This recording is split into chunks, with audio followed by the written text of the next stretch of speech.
The golden sun hung low over the rolling hills, casting long shadows across the quiet countryside.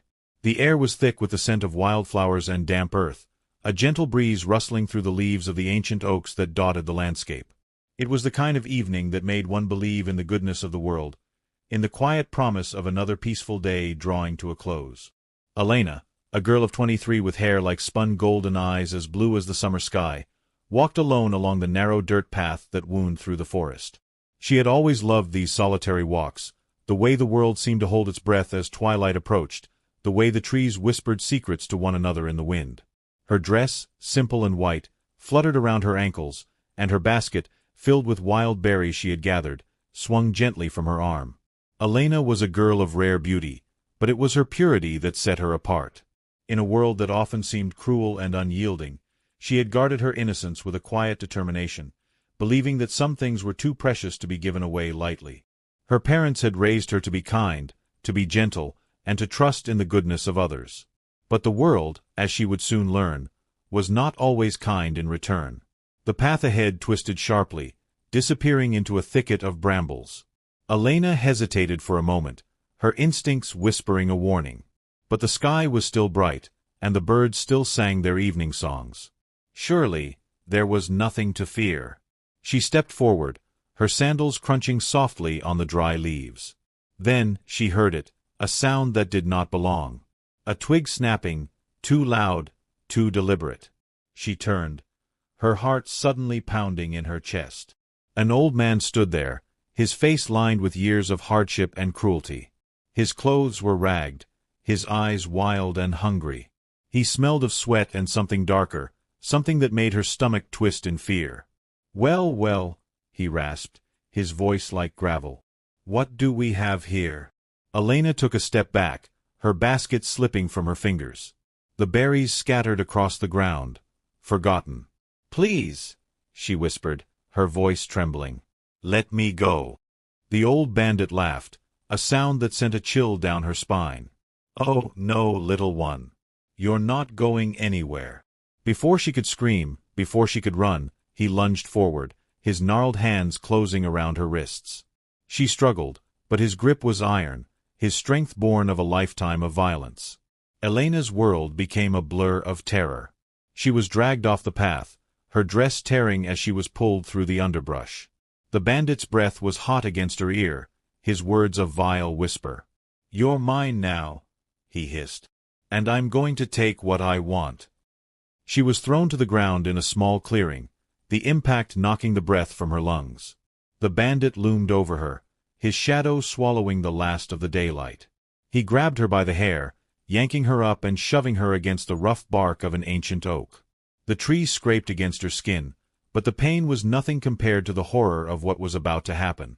"No," she sobbed, her hands pressing against the tree, her fingers digging into the bark as if she could somehow claw her way free. "Please, don't do this." The bandit only laughed again, his fingers fumbling at his belt. Elena closed her eyes, tears streaming down her face. She thought of her parents, of the life she had dreamed of the love she had hoped to find. It was all slipping away, stolen by this monster in the woods. But then, a sound cut through the terror, a whinny, sharp and urgent. The bandit froze, his head snapping up. Elena opened her eyes just in time to see a massive black stallion burst into the clearing, its eyes wild, its nostrils flaring. The horse reared, its hooves flashing in the fading light, and then it charged. The bandit barely had time to scream before the stallion was upon him. A powerful kick sent the old man sprawling, his body crumpling to the ground. The horse did not stop. It turned, its muscles rippling, and stood between Elena and her attacker, its body trembling with fury. Elena could hardly believe what she was seeing. The stallion had been grazing nearby, hidden by the trees. It had heard her cries, had understood her fear, and had come to her aid. She reached out a trembling hand, her fingers brushing the horse's flank. The animal turned its head, its dark eyes meeting hers, and in that moment, she knew she was safe. The bandit groaned, trying to push himself up, but the stallion stamped its hoof, pinning him to the ground. The message was clear. He was not to move. Elena, her legs shaking, managed to stand. She pressed her face into the horse's mane, her tears soaking into the coarse hair. "Thank you," she whispered. The stallion tossed its head as if to say, "Come, we must go." Elena did not hesitate. She gathered the remnants of her dress around her, her hands still trembling, and climbed onto the horse's back. The animal moved with a grace that belied its size, carrying her swiftly away from the clearing, away from the bandit, away from the nightmare that had nearly claimed her. As the stallion carried Elena deeper into the forest, the last rays of sunlight faded, leaving only the silver glow of the moon to light their path. The horse's muscles moved beneath her like waves, powerful and steady, each stride taking her farther from the horror she had just escaped. The wind rushed past her face, drying the tears on her cheeks, but her body still trembled with the aftershocks of fear. The forest was alive with the sounds of the night, owls calling to one another, leaves rustling in the breeze, the distant scurry of small animals through the underbrush. Normally, these sounds brought her comfort, but tonight they only made her heart race faster. Every shadow seemed to hide a threat, every snap of a twig sent a jolt of panic through her. She clung to the stallion's mane, her knuckles white, her breath coming in short, uneven gasps. The horse seemed to sense her fear. It slowed its pace, its ears twitching as it listened to the night. It did not falter, did not hesitate. It moved with purpose, as if it knew exactly where it was taking her. Elena trusted it. After what had happened, after the way it had saved her, she had no choice but to trust. They rode for what felt like hours, the forest gradually thinning around them. The trees grew sparser, the ground beneath the horses' hooves softer. The air changed too, no longer thick with the damp scent of the forest, but lighter, carrying the faint smell of smoke and something else, something warm and familiar. Then, through the trees, Elena saw it, a flicker of light. Not the cold glow of the moon, but the warm, golden light of lanterns. A village. Her heart leapt. They were close to people, to safety. The stallion slowed to a walk, its hooves silent on the soft earth. As they approached the village, the sounds of life reached Elena's ears, the murmur of voices, the clatter of dishes, the occasional bark of a dog. The horse stopped just beyond the first of the cottages, its sides heaving from the exertion of their flight. Elena slid from its back, her legs unsteady beneath her. She turned to the stallion, her hand reaching out to stroke its neck. The animal's coat was damp with sweat, its breath coming in great, heaving gasps. "You saved me," she whispered, her voice thick with emotion. "I don't know how I can ever thank you." The stallion nuzzled her gently, its breath warm against her cheek. For a moment, they stood there, connected by something deeper than words. Then, with a final toss of its head, the horse turned and galloped back into the forest, disappearing into the shadows as quickly as it had come. Elena watched it go, her heart heavy. She knew she would never see the stallion again, but she would never forget what it had done for her. With a deep breath, she turned toward the village. The cottages were small and close together, their walls made of rough-hewn wood, their roofs thatched with straw. Smoke curled from the chimneys, and the scent of baking bread filled the air. Elena's stomach growled, reminding her that she had not eaten since morning. She took a tentative step forward, her eyes scanning the cottages. The first one was small, its windows glowing with warm light. She knocked on the door, her hand trembling. A moment later, the door creaked open, revealing an elderly woman with kind eyes and a face lined with years of wisdom. The woman took one look at Elena, her torn dress, her tear-streaked face, and her expression softened. "Child," she said, her voice gentle, "what has happened to you?" Elena's lips trembled. She tried to speak, but the words caught in her throat. The woman reached out, her hand warm and steady, and pulled Elena into her arms. "Come inside," she murmured. "You're safe now." The cottage was small but cozy, the fire in the hearth casting a warm glow over the room. The woman led Elena to a chair by the fire and wrapped a blanket around her shoulders. She pressed a cup of steaming herbal tea into Elena's hands, her eyes filled with concern. "Drink," she said. "And when you're ready, you can tell me what happened." Elena took a sip of the tea, its warmth spreading through her. She closed her eyes, the events of the evening playing through her mind like a nightmare. The bandit's face, his cruel hands, the stallion bursting into the clearing, It was all too much. She began to tremble, the cup rattling in her hands. The woman took the cup from her and set it aside. She knelt beside Elena, her hand resting gently on the girl's arm. "You don't have to tell me now," she said. "But you must know that you are safe here. No one will hurt you." Elena nodded, her throat tight. She looked into the woman's eyes and saw only kindness, only compassion. For the first time since the attack, she felt a glimmer of hope. She was alive. She was safe. And she would find her way home. The woman's name was Mara, and she lived alone in the cottage at the edge of the village. She had lost her husband years ago, and her children had grown and moved away, leaving her with only her memories and the quiet comfort of her home. But her heart was still full of love, and she took Elena in as if she were her own daughter. Mara helped Elena clean the dirt and tears from her face, her hands gentle as she combed the tangles from the girl's golden hair. She found a clean dress for Elena to wear, its soft fabric a comfort against her bruised skin.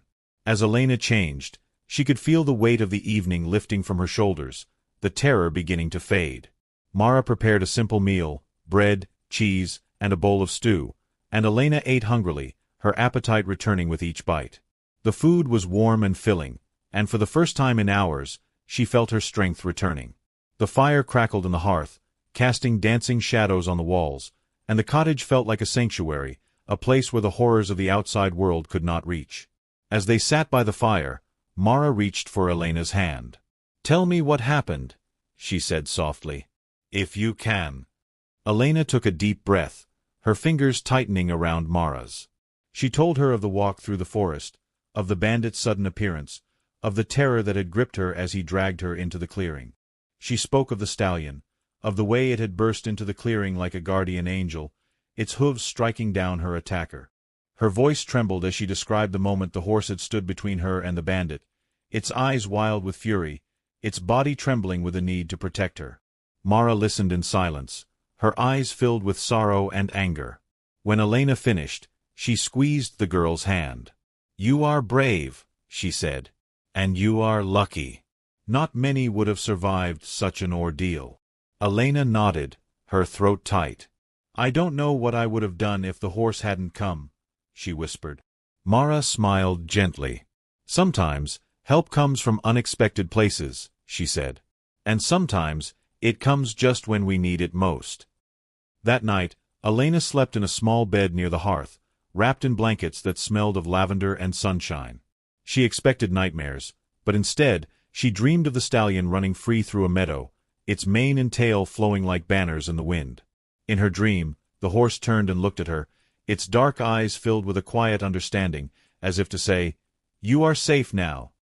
When she woke the next morning, the cottage was filled with the scent of fresh bread and the sound of Mara humming as she worked. Elena sat up slowly, her body aching from the previous day's ordeal, but her spirit felt lighter. She was alive. She was safe. And she was not alone. Mara turned as Elena entered the kitchen, her face breaking into a warm smile. "Good morning, child," she said. "I hope you slept well." Elena nodded, rubbing the sleep from her eyes. "Better than I expected," she admitted. Mara handed her a bowl of porridge, sweetened with honey and sprinkled with nuts. "Eat," she said. "You'll need your strength for the journey home." Elena's heart leapt. "You'll take me home?" she asked. Mara nodded. "As soon as you're ready," she said. "Your family will be worried sick." Elena ate quickly, her mind racing with thoughts of her parents, of the relief they would feel when they saw her. She helped Mara clean the dishes, then changed back into her own dress, now mended and clean. Mara handed her a small bundle, a loaf of bread, a wedge of cheese, and a flask of water. "For the road," she said. They set out just as the sun began to rise, the village still quiet and asleep. The path through the forest was familiar to Mara, and she walked with a steady confidence that eased Elena's lingering fear. They talked as they walked, Mara telling stories of her children, of the life she had built in the village, of the kindness of strangers and the strength of the human spirit. As they neared Elena's village, the sounds of life grew louder, the clatter of carts, the laughter of children, the calls of merchants hawking their wares. Elena's heart pounded with anticipation. She could see her home in the distance, the small cottage where she had grown up, the place where her parents would be waiting. Mara stopped at the edge of the village, her hand resting gently on Elena's arm. "This is where I leave you," she said. "Your family is just ahead." Elena turned to her, her eyes filling with tears. "Thank you," she whispered, "for everything." Mara pulled her into a tight embrace. "You are strong, Elena," she said. "Never forget that." Elena nodded, her throat tight. She took a deep breath and turned toward her home. As she walked, she could feel the eyes of the villagers on her, their whispers following her like shadows. She knew what they were thinking, where she had been, what had happened to her. But she held her head high. She had survived. She had been saved. And she would not let fear rule her life. Her parents were waiting at the door of their cottage, their faces pale with worry. When they saw her, they rushed forward, their arms wrapping around her, their voices filled with relief and love. Elena buried her face in her mother's shoulder, her tears flowing freely. She was home. She was safe. And she would never take her life for granted again. In the days that followed, Elena told her family of the bandit, of the stallion, and of the kindness of the woman who had taken her in. They listened in silence, their hearts heavy with the knowledge of what could have been. But they also saw the strength in their daughter, the way she had faced her fear and survived. Elena's life changed after that day. She no longer walked alone in the forest, but she did not live in fear. Instead, she carried with her the memory of the stallion, of the way it had saved her. She knew that the world could be cruel, but she also knew that it could be kind. And she vowed to be a part of that kindness, to bring light to others as the stallion had brought light to her. Years later, when she was a woman with children of her own, she would tell them the story of the stallion. She would speak of the terror, of the salvation, and of the lesson she had learned, that even in the darkest moments, there is always hope. And she would watch their eyes widen with wonder, knowing that the story would live on, a tale of courage, of kindness, and of the unexpected heroes that walk among us.